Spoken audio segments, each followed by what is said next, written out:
culture swap. Swap my culture. Yay. This week, Kat suggested that we read... Nailbiter Volume 1, There Will Be Blood. Written by? It's written by Joshua Williamson, and the art is by Mike Henderson. Oh, okay. Yeah, I have to admit, I don't think I've read any other comics by them. No, did you know who did the colours? Who did the colours? Should I tell you who did the colours? Yes, please. I don't want to overlook anyone. Adam Guzowski did the colours. Okay.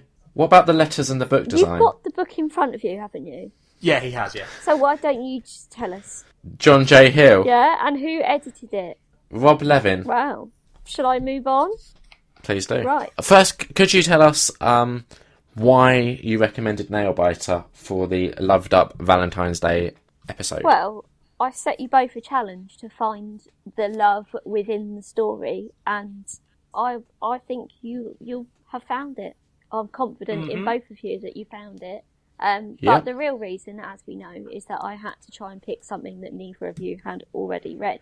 And I read this quite a while ago, so I reread it, and I still loved it.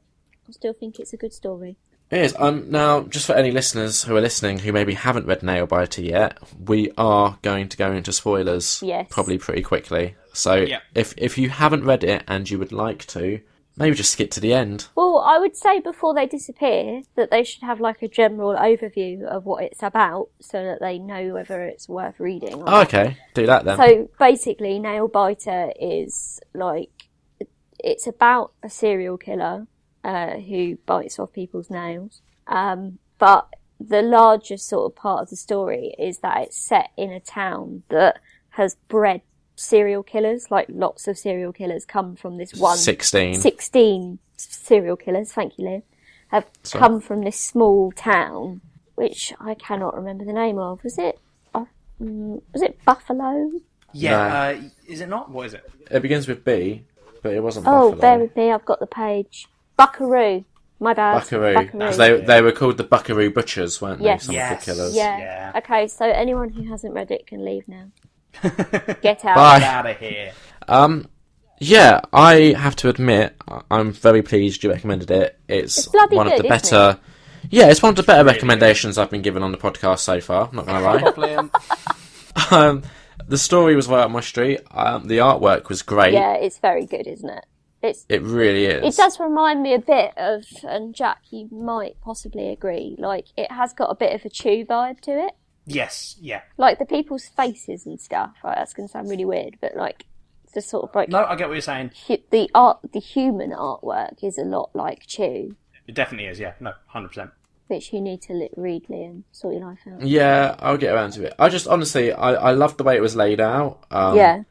I really enjoyed the way that they didn't over-rely on backstory, but there were sort of flashbacks throughout, but it was always like, very obvious. It drops you into the action straight away, doesn't it? You've got this character who's this, he's essentially kind of like a Jack Bauer type character in that he tortures people for information. Yeah, he's like a Black Jack Bauer. He's just like a Black Jack Bauer. And you don't have... They're clearly teasing a bit later on in the story, like some shady past that we don't yet know about. No, all we know is he's currently on trial for murder. Yeah. It opens with him about to kill himself. Yeah. Yes. So there's like... Which is a very interesting opening. Yeah. But yeah, that's what I mean. Like, it kind of dives into this story and doesn't give you loads and loads of context behind it. It kind of teases parts of that, but you know that sort of reading on. Because I was really tempted to read Volume 2 ahead of the podcast, but I didn't want to accidentally, like, spoil stuff that wasn't in the first volume. I said to Liam that as soon as I finished this, I was like, I can't wait to read the second one. Yeah. But I want to save it till after the podcast so I don't do a Liam and read all of the issues that have come out and then talk about it for an hour. Yeah. Yeah, I also am really excited to read Volume 2, but I also didn't want to do a Liam. Yeah. Which is surprising for Liam. Yeah. Because he is Liam. Yeah.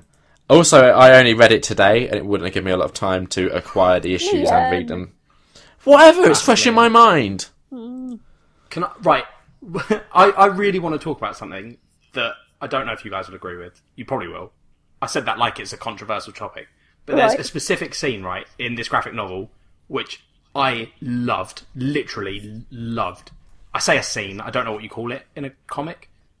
I know, if it's what I'm thinking of, I would also say it's a scene, and I also really loved it. Is it when they're in the morgue? Yes, and the lights keep flicking out. That One was of the very most cool.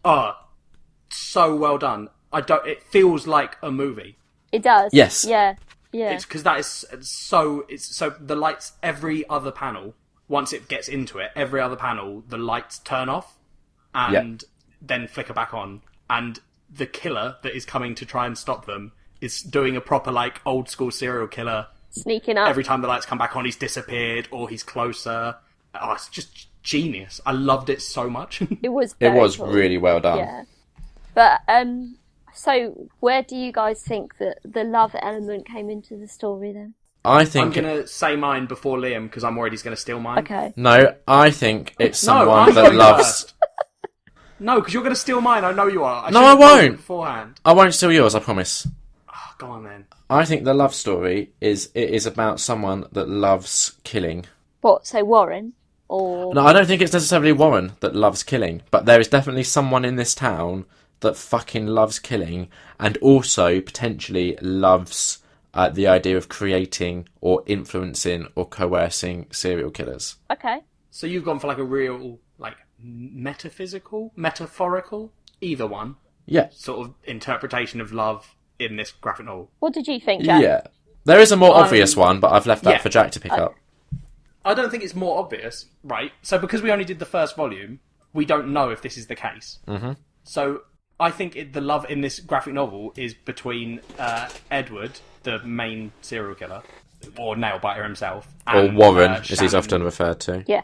Edward Warren. Yep. Mm-hmm. And Shannon, who is a cop in the town, who they admit they had a past and they went to prom together. Yeah, but there's obviously some sort of chemistry there, isn't there? Yeah, like he protects her at the end. There's a scene where he saves her life. Yeah. So and like they have something going on. Yeah, I think he definitely is still in love with her. Her less so, and I think she even mentions how much she hates at the end that she's in debt to him now that he saved her life. Yeah, it's not a good kind of love. It's no. a serial killer kind of love. Yeah. Well, one of the things that I really liked, I was going to pick up on it as a criticism until they actually addressed it in the comic book itself, but I really liked the parallels between this and The Silence of the Lambs, and the fact that they quite are open about the fact that is clearly some sort of influence that's going on there. Yeah. Yeah, I'm literally just flicking through randomly while we're talking and turn to a page where the first panel is him saying, "Hello, Clarice." Exactly. And he mentions it like, again. That's not my name. Yeah. And then he complains that she doesn't know what Silence of the Lambs is. Yeah. Yep. And then he mentions it again to Alice, who is a younger girl in it, she is a real interesting character. I'm sorry, she starts off very much kind of like a damsel in distress almost, but she can kind of put up a bit of a fight. But then by the end of it, I honestly couldn't tell you if she's just twisted and warped or not. No, I think the implication is, so there's so the bit you're talking about is the beginning. She gets beaten up by or that threatened to get beaten up or raped possibly by two of the local town bullies. Someone gets a bit grabby, don't they? Yeah, she's sexually harassed. Yes. Yeah. Sexually harassed. And later on she references killers, thinks they should die. Yes. The two guys. Yes. When they then later on turn up dead, she's very unsympathetic about the whole thing and is like, good. Yeah. And that's when you start being like, oh, there's something not quite right about this chick. Is she a killer? Yeah. And then you see a room she has in her basement where she is tracking all of the killings. Well, you skipped a bit as well, that there's a bit where she talks to Nailbiter. Oh, and says she'll free him. Yeah, and that is also where he more openly references Silence of the Lambs. Yes, that was the bit that I literally spoke about. Yeah, we were referring to that bit. When you mentioned Silence of the Lambs.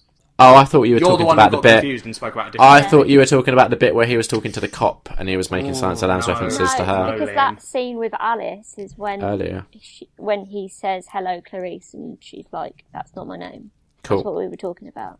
But got you. So another bit of the comic that I'm keen to discuss is that the near to last scene when there's the fire in the murder store. Yeah. Yes. And you've got this like horned character who's trying to kill Thingy-majig. he kills the owner of the shop, Yeah. and then he tries to kill the Shannon, the cop lady. Yeah. And what's his face? The Finch. Blackjack Bauer. Yeah. What about that scene, so Kat? What do we think of this character? Do we think that he might be behind all the rest of the killings? Do we think that he's a completely different character, or?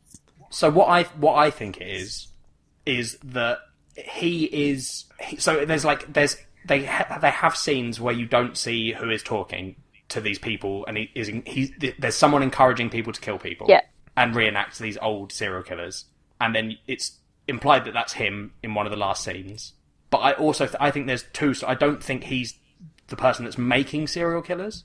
I think he's part of this new group. He's making the relatives of the serial killers like reenact the murders or do murders in their style. Yeah. And then I think there's also a separate story, which is whoever is behind the serial killers being made, because there's like a dungeon under a graveyard Where they find Carol. Yeah. Yes. So do you think the guy with the horns is the one who attacked Carol, or do we think that might have been someone else within this group that's formed? I think it's someone else. I think it's him, just because his MO seems to be To hack people up. Yeah. No, because Carol's mouth is sewn shut, which is the MO of one of the old killers. It's true. The blonde lady. Yeah, but his arms and legs are also hacked off, which is ties in nicely with the shop owner having his head hacked off. That is what that guy does, but it's the mouth sewn shut thing that's... Well, do you think that that this specifically... person who, the one with the horns, as I'm going to keep referring to him as, that hacked up Raleigh, the shop owner, is perhaps imitating several of the different killers? I think he's using all of the killer's previous sort of... He's almost like some traits. sort of like fucked up super fan that's just like, Yeah. I'm going to reenact these different ways, because that was the impression that I got. But what I like is that you can interpret it differently. Definitely. Well, I think the only thing to me that is clear is that Warren isn't as involved as obviously everyone else in the town thinks he is because of his past. Yeah, and I also like that when we're first introduced to him, we are quite deliberately led to suspect him. Yeah. Like the fact that he's cooking up this dinner and he's covered in blood. Yes. You're immediately, like, that's your first time you're seeing him sort of in the present day within the story, and it immediately kind of makes you distrust him. Yeah.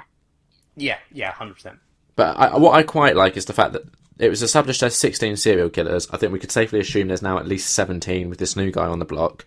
But we've only so far seen 8 of them referenced in the comic, and I'm very much looking forward to seeing the other 8. I can just imagine you going through the comic and like doing a tally of like, that's that's exactly another one. what I did. Oh, that's another one. We didn't do that, Kat. We didn't do that at all. I'm the only one that just kind of just enjoyed the comic for what it is without having to like... See, I only did this. I did this with Liam before we I see how it is. We You both read and enjoyed it. me. Yeah, collusion. Yeah, that was... Yeah, we were like, we've got to be smarter than Kat. Yeah, we both enjoyed it, but then I knew there were some just points I wanted to make. me, because I would have been like, well, I've read it twice, I know all the things, and you're just like, oh no, I've got... There were just some points I wanted to make. Yeah, so I went through and I made a little tally that I've got written down in my notes here of how many serial killers we see, and I'm just saying I'd like to see the other 8, hopefully soon. Yeah, definitely. Can I? One of the things. This is. I'm sort of jumping around points here, but I like it. One of the things that I super enjoyed about this as well is in all the scenes where people are eating. Every time they're eating, it's highly gory. Like like there was a scene steak, where, isn't there? That's... Yes, Finch is cutting a steak and the knife's covered in blood. Then Shannon eats a burger and the burger drips ketchup all over her, and like her hands look like they're covered in blood. Yeah. And I thought that was really well done. I liked that as well. But yeah, the artwork was really, really good. Yeah. Definitely. I also, I don't know if it's just me, but I got, and I can't tell you which came first, so I don't know who's influencing who, but I read it before. I got a bit of a Southern Bastards vibe from this, in that it's set in this, like, backwaters American town, and it's all about this close-knit community. Yeah, it's all very... And then like, a newcomer coming in and shit hitting the fan. I don't think it's either one taking influence from each other. No, I think you can draw similarities between the two, and I 100%, like but those I think stories. that's like an American thing. That's like one of their story hooks, is the backwater town that's... Yeah, there's many slasher movies you could look at that you could say also were inspiration. I think it's a consistency with Image Comics as well. Like, I think there's several different sort of comics that they do that are along the same, like, similar lines, like you said, of like a small town in America, and that it seems quite normal. I mean, there's another comic that I've read that was called Postal. Okay. And I have to admit, I didn't really think a huge amount of it. I thought it was okay, but it didn't make me want to keep reading. But it's about this postman who, if I remember rightly, he's got Asperger's. Yeah. And it's really interesting to like read a character, because like the way that it's written and the sort of dialogue that he has, like and the mannerisms of the character are really in line with someone who has Asperger's. Okay.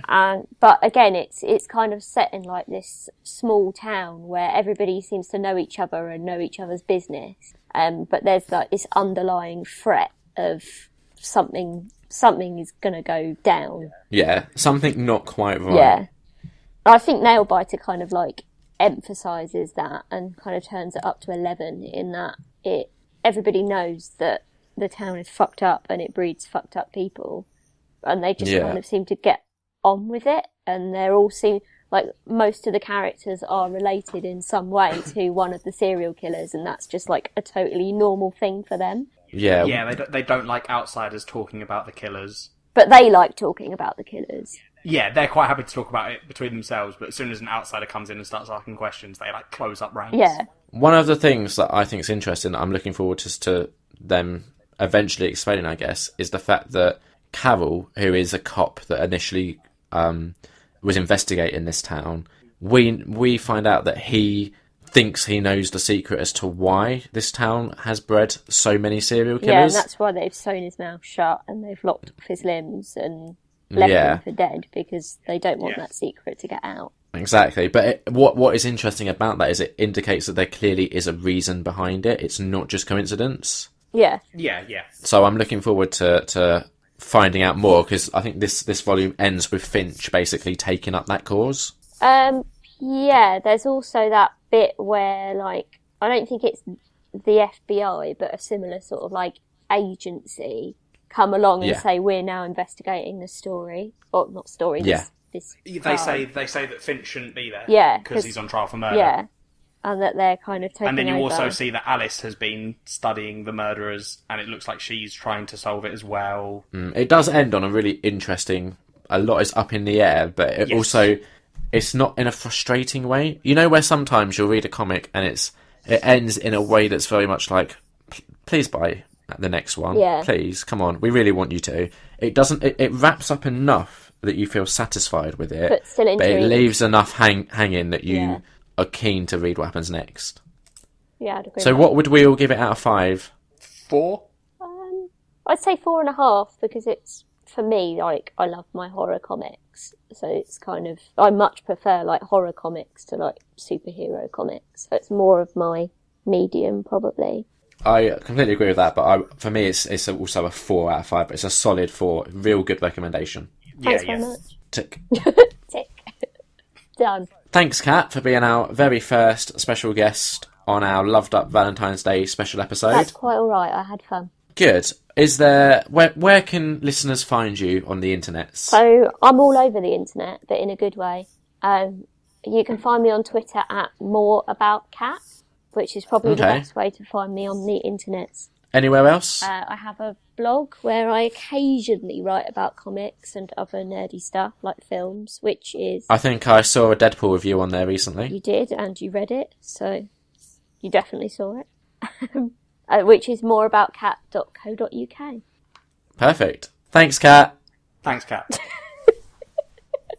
That's okay. Next week, Jack. In the next episode of Nerd and Nerd, we're going to be discussing Making a Murderer. We're going to be doing the first 3 episodes. Yeah.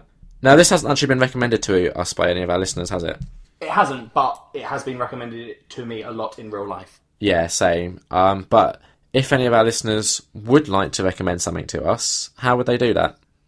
You can contact us at Nerd on Nerd on Twitter, or you can email nerdornerdpod@gmail.com.